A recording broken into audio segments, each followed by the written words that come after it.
कि चाउमीन। गांव में चाउमीन का चलन अभी अच्छे से नहीं आया था, लेकिन सुरेश शहर से चाउमीन बनाना सीखकर गांव में ठेला लगाता है।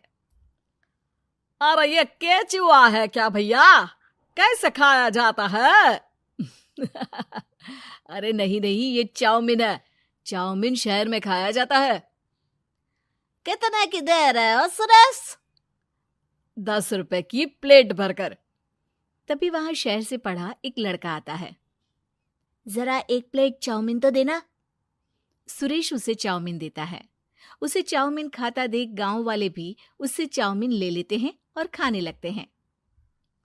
अरे वाह सुरेश भैया, कमाल की बनाए हो। 2 प्लेट मेरे बच्चों के लिए भी पैक कर दो। बस फिर क्या था, सुरेश का ठेला लगता है और चाउमीन खरीदने वालों की लाइन लग जाती है। तभी वहां से गांव का साहूकार होकर गुजरता है। और ये क्या भीड़ लगी है? लगता है झगड़ा हो गया है गांव में। चलूं मैं अभी तो मजे ले लूं। अरे कहाँ है, इतनी भीड़ लगी है यहाँ? लड़ाई हो गई है क्या? अरे साहूकार साहब, ना ना ना, कोई लड़ाई ना हुई है। ये तो सुरेश की दुकान है चाउमीन की। हम लोग चाउमीन खाने आए हैं, आप भी खाइए ना। साहूकार चाउमीन खाता है और सुरेश की तरफ देखता है, जो सारे दिन के पैसे गिन रहा होता है।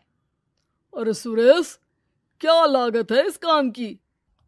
अरे साहूकार जी, आप अब आए हैं तो ये पूरे 10,000 रुपए ले जाइए, जो पिछले साल शहर जाने से पहले आपसे लिए थे ना। लागत तो क्या कहे, जो आपने दिया था उसी में सीखा भी है और दुकान भी खोल ली। अरे पैसे इतने जल्दी क्या जरूरत थी?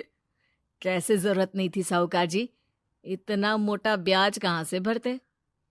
साहूकार को अब सुरेश की दुकान को हड़पने की लालच आ जाती है। नाना करते ये सारे दिन में 500 रुपए कमा ही लेता है।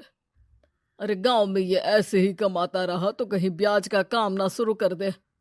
अरे भैया, कोई ना कोई जुगाड़ तो करना पड़ेगा। अब साहूकार घर आ जाता है और अपनी बीवी को सारी बात बताता है। हाँ जी, ये तो मैंने भी सुना है कि सुरेश के हाथ की चाउमीन नहीं खाई तो कुछ नहीं खाया। अरे हाँ हाँ, सही ही कहते हैं। मैं अभी खा कर ही आ रहा हूँ। अरे भाग्यवान है, कितना अच्छा हो ना अगर वो पैसा हम लोगों को मिल जाए। क्यों हैं? हाँ, वो तो है, लेकिन कैसे? हम लोगों को तो चाउमीन बनाना आता ही नहीं है। साहूकार और उसकी बीवी अब रोज चुपके से सुरेश के घर जाते हैं और खिड़की से उसे चाउमीन बनाते देखते। अब क्या था, दोनों को चाउमीन बनाना आ जाता है। फिर एक रोज, और सुरेंद्र, तुझे साहूकारनी ने बुलाया था। बोल रही थी कि बेटे के जन्मदिन में 10 किलो चाउमीन का ऑर्डर देना है। बना दोगे ना? अरे हाँ हाँ साहूकार जी, मैं जरूर बना दूंगा। कब देना है घर में 10 किलो चाउमीन? अरे वो तो तू घर आकर बता कर लेना, मैं नहीं बता पाऊंगा। ठीक है, शाम को काम निपटा कर आ जाता हूँ। सुरेश साहूकार के घर जाता है, लेकिन वहां मियाँ बीवी मिलकर उसे बंधक बना लेते हैं। अरे मुझे क्यों बांध रखा है? मुझे छोड़ दो। आज से तेरा ठेला मैं लगाऊंगा और बहुत सारे पैसे कमाऊंगा। साहूकार एक आदमी को सुरेश की निगरानी में लगा देता है और वहां से चला जाता है। अगले दिन, अरे साहूकार जी, आप कब से चाउमीन बेचने लगे और अपना ये सुरेश कहाँ गया? और वो तो शहर गया है, उसका कोई काम निकल आया था। बोल रहा था कि जब तक वो ना आए तब तक मैं ही उसके ठेले का काम कर दूं। पैसे भी तो बहुत उधार ले रखे थे उसने। लगता है कर्जा भरने के डर से भाग गया है। अरे पर वो तो बोल रहा था कि उसने सारा कर्जा उतार दिया है, और वो क्यों भागेगा? इतना तो कमा रहा था। अरे मुझे क्या पता। अरे चाउमीन खाना है तो बोलो, नहीं तो भागो यहाँ से। अरे हाँ हाँ, दे दो दे दो। अब तो चाउमीन खाना पूरे गांव के लोगों के लिए आदत ही बन गया है। ना खाओ तो नींद ना आए। हाँ हाँ, तो लो और निकालो 50 रुपए। 50 रुपए क्यों? सुरेंद्र तो 10 रुपए में देता था। अरे वो पागल था, मैं थोड़ी ना हूँ। गांव वाले, जिनको चाउमीन की लत लग गई थी, वो करते भी क्या? दे दो, और ये लो 50 रुपए। लेकिन फिर साहूकार उन लोगों को प्लेट में थोड़ी सी चाउमीन रख देता है। अरे ये क्या, पैसे 5 गुना ज्यादा और चाउमीन बस इतनी सी। अरे साहूकार साहब, भगवान से तो डरो। बस फिर क्या था, साहूकार की मन मर्जी चलने लग जाती है और गांव वाले करते भी क्या।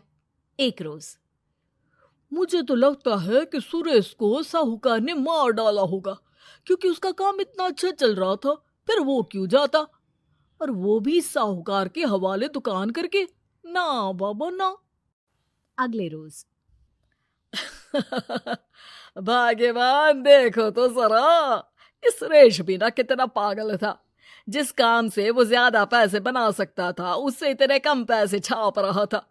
50 रुपए प्लेट में भी गांव वाले खूब खा रहे हैं चाउमीन। हाँ जी, और जितने में वो लोगों को 10 प्लेट खिलाता था भर भर कर हम लोग उतने में 20 प्लेट बना रहे हैं। क्यों जी? वहीं सुरेश रोज भगवान से मांगता कि बस एक बार वो किसी तरह वहां से निकलने में कामयाब हो जाए, लेकिन उसकी हर कोशिश नाकामयाब होती। फिर एक दिन, अरे भाग्यवान, ऐसा कुछ करो कि चाउमीन बनाने का खर्चा आधा हो जाए, जिससे हम लोगों को और मुनाफा हो। ना जी, मुझे तो कोई तरकीब ना सूझ रही। अरे सुनो, एक काम करते हैं, चाउमीन बनाने में जो सब्जी लगती है वो मंडी में लेने तुम देर रात चली जाना। तब तक वो सारी सड़ी गली सब्जी जो दुकानदार वहीं फेंक जाते हैं, वो उठा कर ले आना फ्री में। अरे वाह जी वाह, आप तो बहुत समझदार हैं जी। बीवी वैसा ही करती है, लेकिन अब लोग चाउमीन खाते तो मुंह बनाकर। फिर एक बार, अरे राम राम राम, ये पेट में दर्द काहे हो रहा है? आई, आई, आई, आई, आई। हाय रे हाय, मेरा भी पेट दर्द के मारे फटा जा रहा है। सभी को शक हो जाता है कि उन लोगों को चाउमीन खाने से ही ये बीमारी हो गई है। वहीं दूसरी तरफ जो आदमी सुरेश की निगरानी कर रहा था, वो सो रहा होता है और मौका देखकर सुरेश वहां से भाग जाता है। सुरेश गांव वालों के पास जाकर उन्हें सब कुछ बता देता है। बस अब क्या था, साहूकार के घर पुलिस पहुंच जाती है। चलो, तुमने गांव के लोगों को खराब सब्जी वाली चाउमीन खिलाकर बीमार किया और सुरेश को बंधक बनाया। तुम्हें इसीलिए हम गिरफ्तार कर रहे हैं। साहूकार को पुलिस ले जाती है और फिर अगले दिन से सुरेश का ठेला गांव के बाजार में लग जाता है, जहां अब पहले से ज्यादा भीड़ होती है।